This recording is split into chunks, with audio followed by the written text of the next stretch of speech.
राजस्थान का नक्शा एक बार फिर बदल गया है, नए रूप में, जल्द सामने भी होगा। गहलोत राज के बने 3 नए संभाग खत्म कर दिए गए हैं, नए बनाए गए जिलों में से भी 9 खत्म कर दिए गए हैं। अब ये फैसला मास्टर स्ट्रोक है या उन इलाकों में पॉलिटिकल सुसाइड, ये तो वक्त बताएगा। लेकिन प्रश्न ये भी है कि ये फैसला ग्राउंड डेवलपमेंट के लिए सही है या गलत। नमस्कार, स्वागत है आप सभी का। आपके साथ मैं हूं स्वप्निल।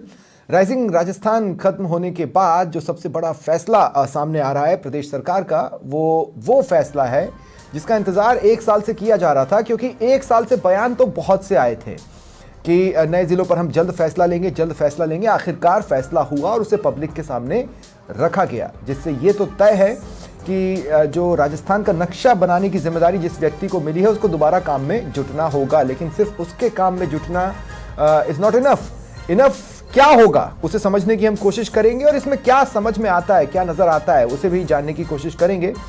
मेरे साथ इस वक्त राजनीतिक विश्लेषक राधेश्याम भारती जी जुड़ रहे हैं और राजनीतिक विश्लेषक एकलव्य सिंह। कुछ देर में और भी गेस्ट मैं एक्सपेक्ट कर रहा हूं, सभी का मैं स्वागत करता हूं समाचार प्लस पर।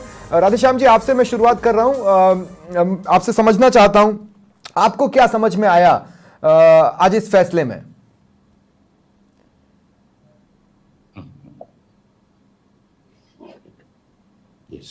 राधेश्याम जी, सुन पा रहे हैं मुझे आप? हाँ, देखे जी स्वप्निल जी, हाँ, ये जो परिवर्तन किया गया है ये तो देखिए लाजमी है। कैसे कि जब जिले गहलोत साहब ने 19 जिले बनाए थे तो उस समय उन्होंने अपने पॉलिटिकल बेनिफिट के लिए बनाए थे, इसमें कोई गलत नहीं है। अब भजनलाल सरकार ने भी अपना पॉलिटिकल बेनिफिट देखा है। तो जो जिले छोटे छोटे जैसे दूदू, नीम का थाना, इस तरह के जो जिले बनाए गए, अब उनको सरकार ने जो है वो खत्म कर दिया है, उनको खारिज कर दिया है। तो ये सारी लड़ाई तो देखिए, ये न तो गुड एडमिनिस्ट्रेशन के लिए है और न ही जनता के भले के लिए है। ये वोटों की लड़ाई है और जो है वो दोनों तरफ से जो है जारी है। नहीं, पर राधेश्याम जी मैं चाहूंगा आप थोड़ा सा इस बात को एक्सप्लेन भी करें कि इसमें पॉलिटिकल बेनिफिट क्या नजर आ रहा है। पॉलिटिकल बेनिफिट ये है, देखिए अब आप जैसे नीम का थाना जिला बनाया गया था, नीम का थाना का कोई हक नहीं था, लेकिन उस समय साहब खेतरी के विधायक थे, वो भी कांग्रेस के थे। नीम का थाना जो विधायक थे सुरेश मोती, वो भी कांग्रेस के थे। तो उनको राजी करने के लिए गहलोत साहब ने जिला बना दिया। उन्होंने एक मीटिंग में भी कहा था नीम का थाना में कि देखिए सुरेश मोदी ने मेरे से जिला मांगा, मैंने जिला दे दिया। यानी कहीं भी ये तो था ही नहीं कि वास्तव में जनता का इसमें क्या हित है और क्या नहीं है, उसको जिला बना दिया था।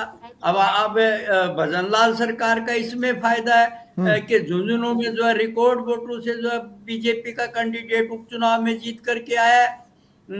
खेतरी से जो है बीजेपी का जो है विधायक इंजीनियर धर्मपाल है। तो ये सारे समीकरण ऐसे बदल रहे हैं ना इससे, तो ये सारा बेनिफिट इस तरह से देखा जा रहा है। इसमें गुड गवर्नेंस जैसी कोई बात मुझे लगती नहीं है। ठीक है, अच्छा, गुड गवर्नेंस की छाप इसमें नजर नहीं आ रही है। ये एक बहुत बड़ा पर्सपेक्टिव है, गवर्नेंस को समझने की भी यहाँ पर जरूरत है।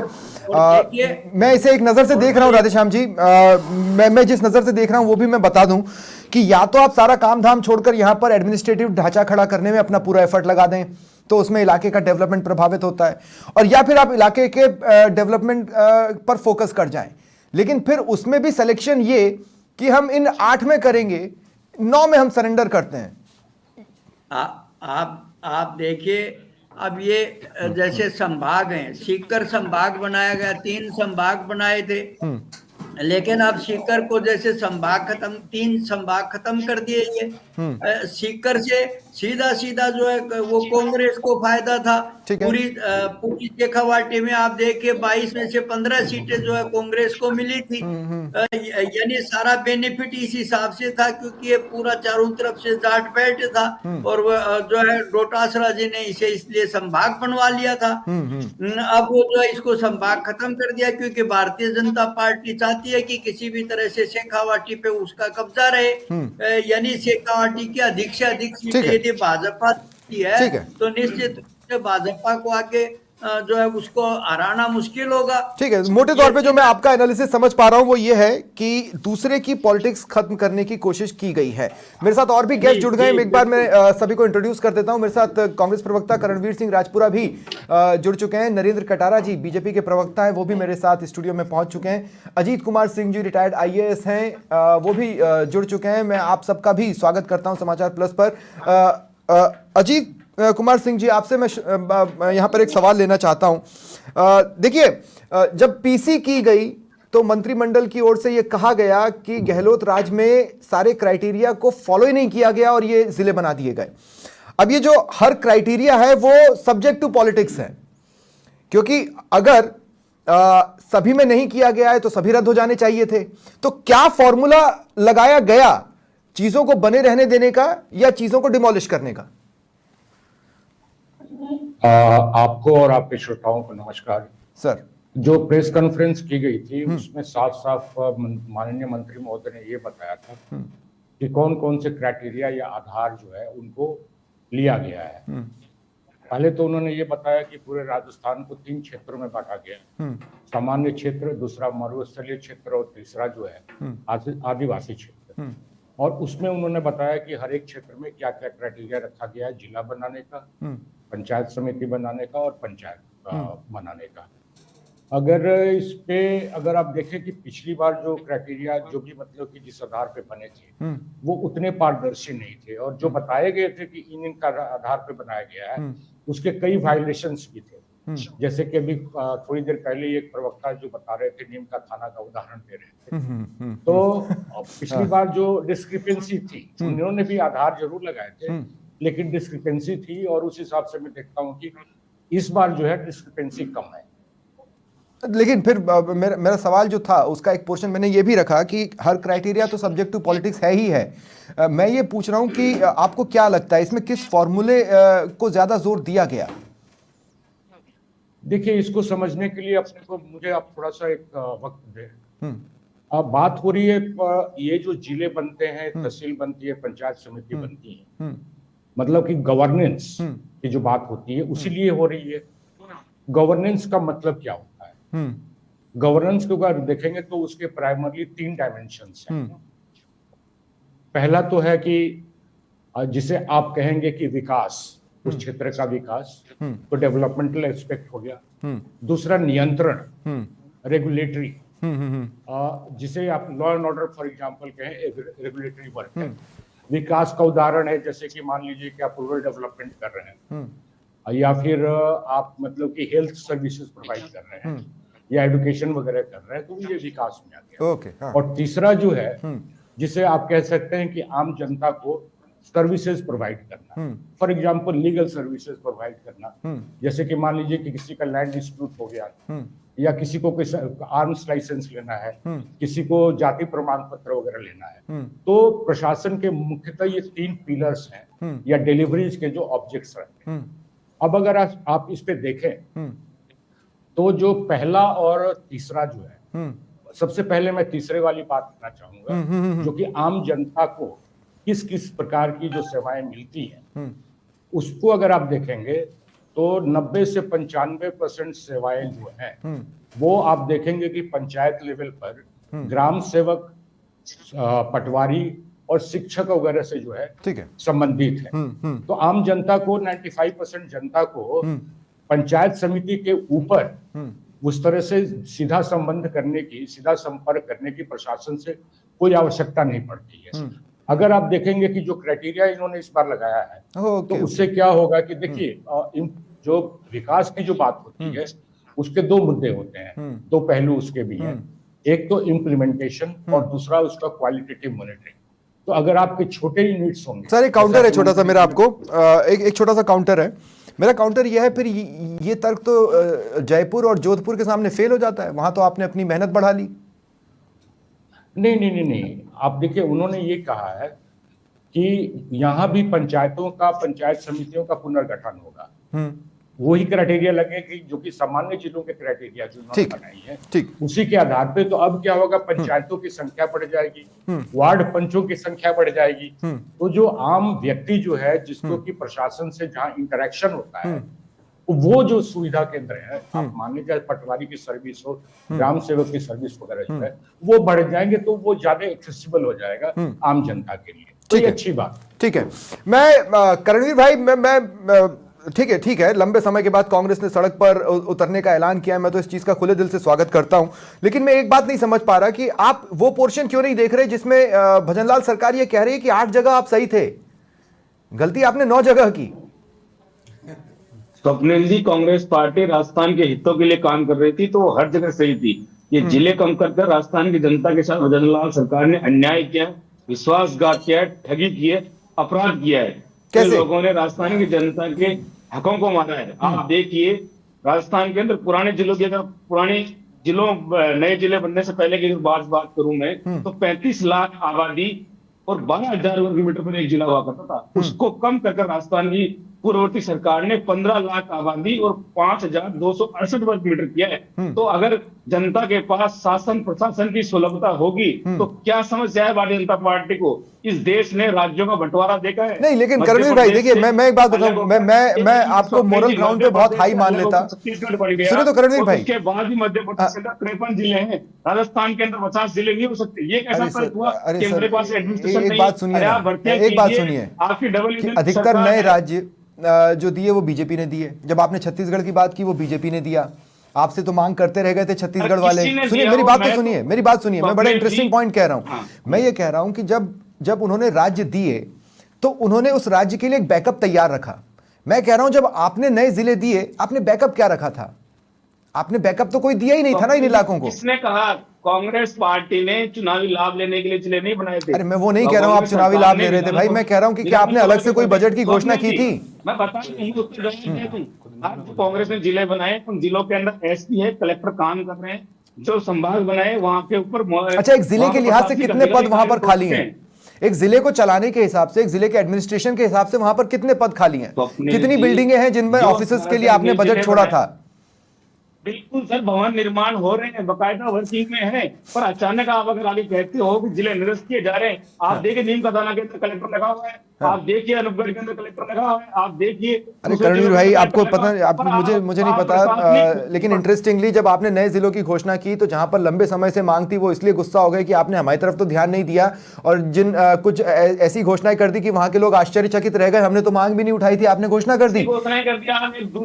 स्वप्निल जी, दूध को लेकर राजस्थान की 7 करोड़ जनता के साथ ये नहीं कर सकते। हमने प्रतापगढ़ जिला भी बनते हुए देखा है, राजस्थान की जनता ने ऐसे जिले बनते हुए देखे जो 1 से 2 विधानसभा कवर करते थे। कांग्रेस पार्टी ने राजस्थान के हितों के साथ इस तरह कुटानाघात नहीं किया है, उनके ऊपर राजनीति नहीं की है, राजनीतिक व्यवस्था के तहत इस तरह के जिन्होंने काम नहीं किए। ठीक है, लेकिन मैं इसी बात पर कटारा साहब मैं आपसे भी एक सवाल लेना चाह रहा हूं, और कटारा साहब मेरा सवाल बहुत सिंपल सा रहेगा। वो ये कि जब शेकडाउन ही करना था तो सभी खत्म कर देना था ना। आप शुरुआत से ही हर क्राइटेरिया को लेते हुए कुछ नया किया जा सकता था, वो ऑप्शन तो हमेशा था बीजेपी के पास। देखो आपने जो सवाल किया है ना, उसको बीजेपी के अनुभव से जाना जा सकता है। हम किसी भी चीज पर ना एक निश्चय करके नहीं चलते कि ये करना ही करना है। हम देखते हैं कि जनता को लाभ कहाँ हो रहा है और जनता की समस्याओं का समाधान कहाँ हो रहा है। जैसे अजीत जी ने कहा, मैं उसकी बात को आगे बढ़ाता हूँ कि प्रशासनिक सुविधाएं मिलना चाहिए और नजदीक से नजदीक मिलनी चाहिए। नहीं, पर आप लोग केंद्रीकरण को बैक करने वालों में से तो है नहीं। आप तो चाहते हैं कि चीजों का डिस्ट्रीब्यूशन हो, तो उसको तो कांग्रेस का कदम सपोर्ट ही कर रहा था ना। डिस्ट्रीब्यूटर ऐसे हो जिससे जनता को लाभ हो। केवल आप एक चीज समझिए कि कांग्रेस के पास नेता तो था ही नहीं, नीयत भी इतनी खराब है कि ऐसी आप जाते जाते आचार संहिता से एक दिन पहले जिलों की घोषणा करते। आप समझो इनके पास समय ही नहीं था। आचार संहिता से एक दिन थ्योरेटिकली हो सकता है आप सही हो, लेकिन सुन लीजिए, चलो सुन लीजिए, एक दिन पहले घोषणा करना, ठीक है ना। आप समझो ये क्या चाह रहे थे। इसके बाद में जनता ने इनका साथ नहीं दिया। सुन लीजिए, जनता ने इनका साथ नहीं दिया। आप देखिए, इन्होंने ना तो जनता से पूछा, ना प्रशासन से पूछा, ना कोई सहूलियत देखी। इनको ये भी नहीं पता कि एक जिले को चलाने में कितना पैसा खर्च हुआ, कितने विभाग चाहिए और उसमें कितनी सारी जनता को लाभ होगा या नहीं होगा। आपने एक साल ये पता लगाया? हाँ, हमने पूरा बाकायदा कमेटी बनी है, सब कमेटी बनी है, मीटिंग्स हुई हैं और हमने हमारे कैबिनेट मंत्री ने पूरा ब्यौरा दिया है। तो इतना किस डिफिकल्ट था प्रकार से हमने समझना, काम किया है? इतना डिफिकल्ट था समझना, स्वप्निल जी, मतलब आपने पूरा एक साल दिया इस बात को समझने जब में। सरकार होती है, एक पार्टी अपनी जगह होती है, जब सरकार होती है, सरकार को सोचना पड़ता है, सरकार को सोचना पड़ता है कि एक किसी के साथ भी अन्याय ना हो, ठीक है। ऐसी कोई चीज हुई हो जिससे लोगों को न्याय मिल रहा हो, सुविधा मिले। भजनलाल सरकार इसी में विश्वास करते हैं, समय लग जाए लेकिन किसी के साथ अन्याय ना हो। हमने स्टडी की है, ठीक है, मीटिंग जो मुझे एक बहुत महत्वपूर्ण सवाल की ओर ले जा रहा है, फैसला लिया है, 8 सही थे तो ठीक है, और जो गलत कटारा भाई थे, 2 मिनट, जो मुझे एक बहुत महत्वपूर्ण सवाल की ओर ले जा रहा है, हो सकता है मेरे कुछ दर्शकों को ये सवाल की वैल्यू समझ में ना आए, ये भी हो सकता है कि उनको लगे कि क्या बकवास सवाल है, लेकिन फिर भी ये एक महत्वपूर्ण सवाल है और मुझे उम्मीद है एकलव्य आप समझेंगे। बहुत इंटेंसिवली स्टडी की गई, इसमें तो कोई दौराय नहीं है, एक साल में तो आदमी एग्जाम्स की तैयारियां भी कर लेता है। क्या तरीका डिग्निफाइड था? ये सवाल मेरे लिए बहुत जरूरी है। क्या तरीका डिग्निफाइड था? आपका विश्लेषण। तरीका डिग्निफाइड मतलब ये करने का या कमिटी का जो तरीका था? करने का तरीका।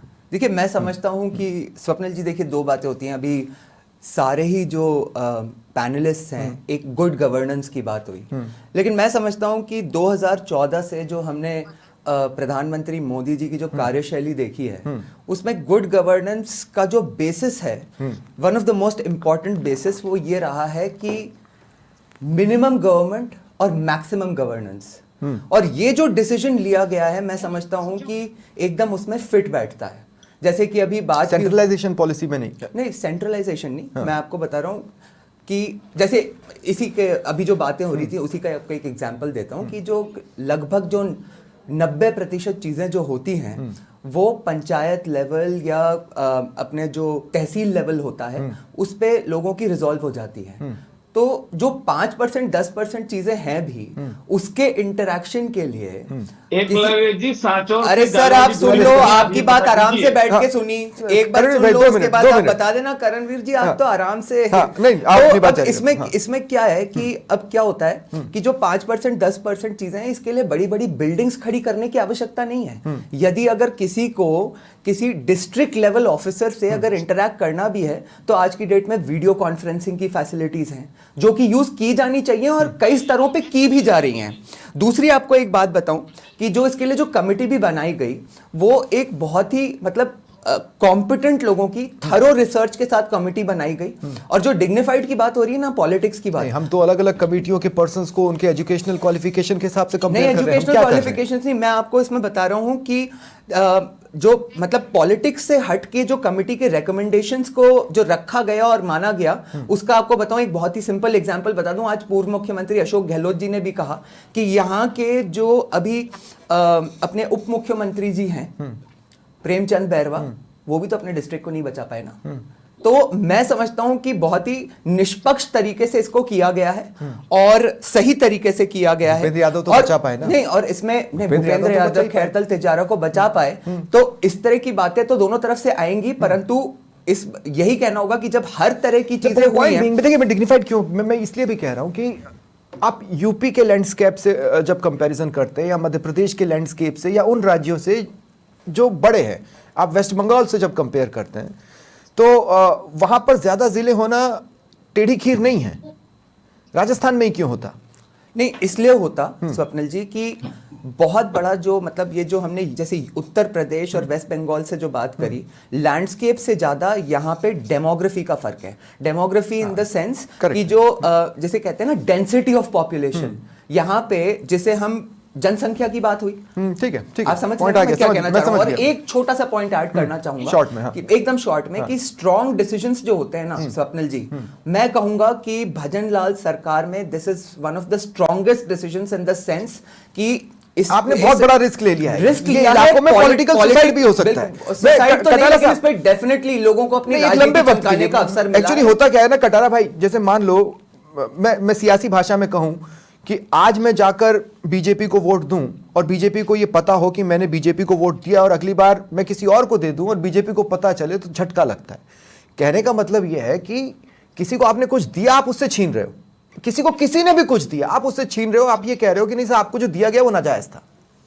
नहीं, आप इसको ऐसे समझिए कि आदरणीय प्रधानमंत्री जी ने पहले भी कहा है कि हमारे निर्णय हो सकता है कड़वे हों लेकिन कल्याणकारी होते हैं। ये आप बिल्कुल मान के चलिए, भजनलाल सरकार उसी दिशा में काम कर रही है कि हम जनता के कल्याण को आगे लेके चल रहे हैं, भाव को लेकर चल रहे हैं। हमसे जनता नाराज हो ही नहीं सकती, क्योंकि जनता की भी राय इसमें है कि जो जिले बनाए गए थे, कुछ जिले वो गलत थे, उनमें वित्तीय अनियमितता, वित्तीय भार आता और लेकिन लाभ कुछ नहीं होता, और जो जिले ठीक थे, हमको लगे इनको चलाया जा सकता है और आवश्यकता है, उनको रखा है। हम चाहते तो सारे रद्द करते जैसा आपने कहा, लेकिन हमने जब जनता को आवश्यकता थी, जहां हमारे फीडबैक में आया, भजनलाल सरकार ने वही काम किया और कल्याण और के लिए इसी काम किया। पॉलिटिकल जनता लैंग्वेज से हमारे जुड़ा, साथ है। इसी पॉलिटिकल लैंग्वेज से जुड़ा सवाल करणवीर भाई मेरे लिए आपके पास भी है।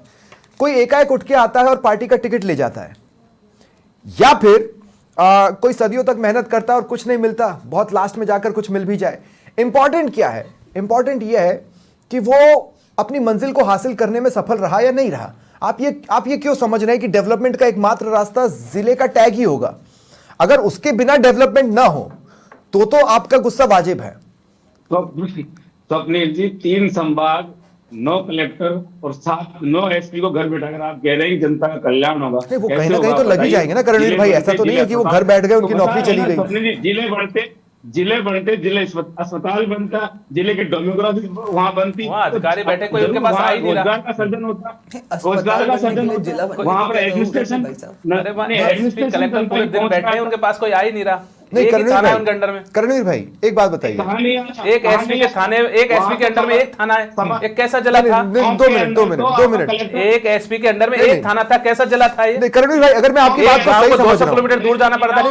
2 सेकंड कटारा भाई, मैं करणवीर भाई, अगर मैं आपकी बात को सही समझ रहा हूं तो जिला लेवल का अस्पताल तो वैसे भी बनाया जा सकता है ना, कि बिना जिला के टैग के। जिला लेवल का अस्पताल तो बिना जिले के टैग के भी बन सकता है। कैसे बन जाएगा? जिला एडमिनिस्ट्रेशन नहीं होगा, जिले की अगर जिला लेवल का बोला था वहाँ जिले की आप नहीं, कैसे होगा बताइए? आप जिला अस्पताल कैसे बनेगा? अरे जिला अस्पताल नहीं, जिला अस्पताल के लेवल का अस्पताल। क्या एम्स जोधपुर में नहीं बना क्या? नहीं होता है स्वप्निल, जिले के एम्स जोधपुर में नहीं बना, एम्स भरतपुर में नहीं बन सकता, एम्स अलवर में बन सकता है। ठीक है, कॉलेज होगा, शिक्षा होगा, ये सभी तमाम जो भी संस्थाएं हैं वो जिले के आधार पे, जिले के वर्गीकरण के हिसाब से वहाँ पर प्लॉट होगी। ठीक है राधेश्याम जी, क्या जिले का टैग जीने मरने का प्रश्न होना चाहिए? देखिए, ये कोई जरूरी नहीं है, क्योंकि बिना जिले के टैग के भी विकास तो संभव है, ऐसी कोई बात नहीं है। हाँ। लेकिन अभी जैसे कटारा साहब डिसेंट्रलाइजेशन की कंसेप्ट को नकार रहे थे, तो फिर डेमोक्रेसी मैंने नहीं नकारा, गलत मैंने नहीं नकारा साहब, कोई नहीं नकारा मैंने। आप जैसे कह रहे थे अभी कि भाई टेक्नोलॉजी है, आप कहीं से भी बैठे वीडियो कॉन्फ्रेंसिंग से भी अपनी समस्याएं रख सकते हैं। नहीं, वो एक्चुअली वो एकलव्य ने कहा था, कटारा जी ने नहीं कहा था। राधेश्याम जी, हाँ खैर अपनी बात जारी रखें। हाँ, तो देखिए, मेरा तो ये कहना है कि लोकतंत्र के वास्तव में यदि असली कोई मायने हैं तो decentralisation of resources, decentralisation of जो है पावर, ये सारे होने चाहिए। पावर तो है, इसके बिना विकास संभव नहीं है। आम जन जो है, अब देखिए आपकी जयपुर जो है ग्रामीण जिला बनाया गया था, क्या कटारा साहब, क्या डिसेंट्रलाइजेशन है? खिचड़ी बना के रखी। मेरा तो 10 सेकंड्स का इंटरजेक्शन है कि राधेश्याम जी वहां पे बैठ के आपके साथ इतनी डिटेल डिबेट कर सकते हैं, और जिसका 5% पब्लिक का जो काम पड़ता है सरकार साहब, वो वीडियो कॉन्फ्रेंसिंग के साथ सरकार के साथ काम नहीं कर सकते। एक पैनल बैठे सभी व्यक्ति यहाँ पे, राधेश्याम जी जयपुर के होंगे शायद, क्या हमको नगर निगम 2 बनाने से कोई फायदा हुआ है? आप बाकी में दिल पे हाथ रख के बताना, कोई फायदा हुआ है क्या? अधिकारी, एक ही अधिकारी 2-2 जगह की जिम्मेदारी लेके बैठा है, एक ही डीसी 2 जगह दौड़ रहा है। मैं एक सवाल और पूछती है, वहां गए, वहां की जनता पूछती है, वहां एक सवाल और मतलब निकलता है कि संसाधन नहीं होते। ठीक है, बस एक सवाल और है मेरा। अजीत कुमार सिंह जी, मैं आपके पास आ रहा हूँ। अजीत कुमार सिंह जी, मेरी बात पूरी करूंगा। शॉर्ट में बोल दो। के अंदर एक घटना हो जाती है, वहां पर चेतना 6 दिन से लगातार परेशान है। ये कह रहे हैं जिले की क्या हो सकता है? अगर वहां पर रिसोर्स बड़े होंगे, वहाँ कलेक्टर नहीं है क्या? लगातार वहाँ कलेक्टर मौके पे है, दुर्घटनाएं, कलेक्टर मौके पे खड़ी है, लेट पहुंची, कलेक्टर मौके पे मदर बीमार थी, लेट पहुंची, एसपी मौके पे, कलेक्टर मौके पे, एसएचओ संसाधन सब मौके पे। ठीक है, लास्टली जिला होगा, अजीत कुमार सिंह जी, निश्चित रूप से वहाँ सुविधाएं अधिक होंगी, हाँ, आदमी को जो है ठीक है, ज्यादा सुविधाएं मिलेंगी, ठीक है। लेकिन ये जरूरी नहीं है। हाँ। स्वप्निल जी जो कह रहे हैं कि टैग लगना जरूरी है, टैग के बिना विकास नहीं हो सकता, ये बात थोड़ी गले नहीं उतरती है। नहीं, ये मैंने नहीं कहा। आप देखिए कि किसकी बात कर आप देखिए लगता है अभी, वीडियो कॉन्फ्रेंस जैसे में संजय भिवाड़ी ने को इस कारण आपने होगा। जिला नहीं बनाया, ठीक है। लेकिन क्या भिवाड़ी का विकास नहीं हुआ? ठीक है। आपके दूसरे जिलों से ज्यादा विकास भिवाड़ी का हुआ है, तो ये कोई जरूरी नहीं है। लेकिन ये भिवाड़ी के बात अपने दर्द भी तो हैं। बिल्कुल है भिवाड़ी के कि अपने दर्द भी तो हैं। डेमोक्रेसी में जो है भरतपुर के भी हैं, एनसीआर को लेकर है। ज्यादा जनता के ज्यादा बढ़िया होगा। नहीं, जैसे मैं एक चीज कहना चाहता हूं, मैं अजीत कुमार सिंह जी आपके पास आ रहा हूं। चलिए, मेरा सवाल पहले कुछ और होना था, लेकिन मैं आपसे ये कह रहा हूं, एनसीआर के टैग को लेकर यूपीए बहुत खुश थी कि हमने भरतपुर साइड को एनसीआर का टैग दिलवा दिया है, अलवर साइड को भरतपुर एनसीआर का टैग दिलवा दिया है, वो एनसीआर में शामिल भी हो गए। आज वहां के लोग रो रहे हैं, हमें हटाओ, हमें हटाओ। तो टैगिंग एकमात्र सॉल्यूशन तो नहीं हो सकता मेरी समझ में। नहीं, बिल्कुल नहीं। अगर आप देखें तो एनसीआर रीजन में एक क्या प्रॉब्लम है कि अगर किसी प्रकार का आप डेवलपमेंट एक्टिविटी करना चाहते हैं, तो जैसे कि इंफ्रास्ट्रक्चर, मान लीजिए रोड बनाना चाहते हैं, बिल्डिंग बनाना चाहते हैं, तो आपको आपकी फाइल जो है दिल्ली तक जाती है। हाँ, तो उसमें और देरी होती है। हाँ, लेकिन मैं आना चाहूंगा वापस जो मूल मुद्दा है, हाँ, हाँ, हाँ, एक ये जो मान्यता है कि जिलों को कम कर देने से या डिविजन्स को कम कर देने से उससे आम आदमी परेशान होगा, मैं उस पर एक बात कहना चाहूंगा। मेरी मान्यता ये है कि अच्छा गुड गवर्नेंस ये होता है जिसमें आम व्यक्ति और कर्मचारी अधिकारियों के बीच में न्यूनतम फिजिकल इंटरेक्शन हो। अगर न्यूनतम फिजिकल इंटरेक्शन होगा तो उससे करप्शन भी कम होता। मैं एक आपको उदाहरण देना चाहूंगा। मेरी पहली पोस्टिंग थी सब डिविजनल ऑफिसर रायसिंह नगर गंगानगर, और उस समय जो अनूपगढ़ वगैरह की जो बात हो रही है, अनूपगढ़ भी रायसिंह नगर का पार्ट था। मैंने क्या किया था साहब कि बाहर ब्लैक बोर्ड पे बोर्ड बनवाए थे मैंने, और ये लिख दिया था कि आप अपना एप्लीकेशन दीजिए, एक रिसीट ले लीजिए, और उस पे लिखा रहेगा कि इतनी तारीख को वापस आपको आना है, इस बीच में आपको किसी के पास नहीं आना है। जैसे मूल निवासी प्रमाण पत्र है तो आपको 3 दिन का समय, आर्म्स लाइसेंस है तो इतना समय, जाति प्रमाण पत्र है तो इतना समय। तो सिर्फ जिला बना देने से या कमिश्नर, मेरे को ये बताइए कि आम आदमी जिला मजिस्ट्रेट के पास या जिला कलेक्टर के पास क्यों जाएगा? उसका काम अगर पटवारी के लेवल पे, तहसील के लेवल पे, पंचायत के लेवल पे, पंचायत समिति के लेवल पे हो गया है, तो उसके पास क्या मुफ्त का समय पड़ा हुआ है और मुफ्त के पैसे पड़े हुए हैं कि वो जिला कलेक्टर के ऑफिस जाएगा, डिविजनल कमिश्नर? क्योंकि प्रशासन काम नहीं करता है, इसलिए लोगों को जिला कलेक्टर के पास या डिविजनल कमिश्नर के पास जाना पड़ता है। तो और आज के डेट में मैं श्री अखिलेश सिंह जी की इस बात से बिल्कुल सहमत हूं कि आज के डिजिटल एज में क्या जरूरत है आपको, मतलब कि फिजिकली जाकर के कोई एप्लीकेशन देने की। आप इसे ऑनलाइन एप्लीकेशन दीजिए, जैसे कि पासपोर्ट में क्या हो रहा है, पासपोर्ट आजकल कैसे बन रहा है, आप एप्लीकेशन लगाइए और आपको निश्चित समय में सब कुछ होकर के आ जाता है। तो डिजिटल, देखिए, इच्छा शक्ति, ठीक है, प्रशासन के लिए गुड ठीक गवर्नेंस है, लेकिन ये इच्छा शक्ति एक्चुअली सरकार को दिखानी होगी, क्योंकि सरकारों पर अमूमन ये आरोप लगते हैं। एकलव्य, आप भी इस बात से सहमत होंगे, मैं चलते चलते इस बात को कह रहा हूं कि सरकारों पर अमूमन ये नहीं कह देते हैं कि ब्यूरोक्रेसी के सामने घुटना टेक दिया, बिल्कुल, ये अधिकारी उनका साथ नहीं दे रहे हैं। देखिए, ब्यूरोक्रेसी तो एक घोड़ा होती है साहब, और सरकार जो है वो घोड़े के ऊपर चढ़ने वाले सवार होती है। तो सरकार को जो है कैसे कंट्रोल करना। स्वप्निल जी, सांचौर में बैठे किसान की वीसीआर भर दी जाती है, तो उस वीसीआर का निस्तारण करने के लिए उसको जालोर जाना पड़ता है 125 किलोमीटर रास्ता तय करके। इस तरह किसानों को कनेक्शन दे रहे हैं, आदिवासी के साथ, किसान के साथ, और सब्सिडी दे रहे खातों पे, बिल्कुल उसका कम करेंगे। इसीलिए जरूरत है। और कोई ठीक है, चलिए, एक्चुअली मेरे पास समय खत्म हो चुका है। बहुत बहुत शुक्रिया आप सभी का मेरे साथ जुड़ने के लिए और इस चर्चा में शामिल होने के लिए। फिलहाल इतना ही, नमस्कार।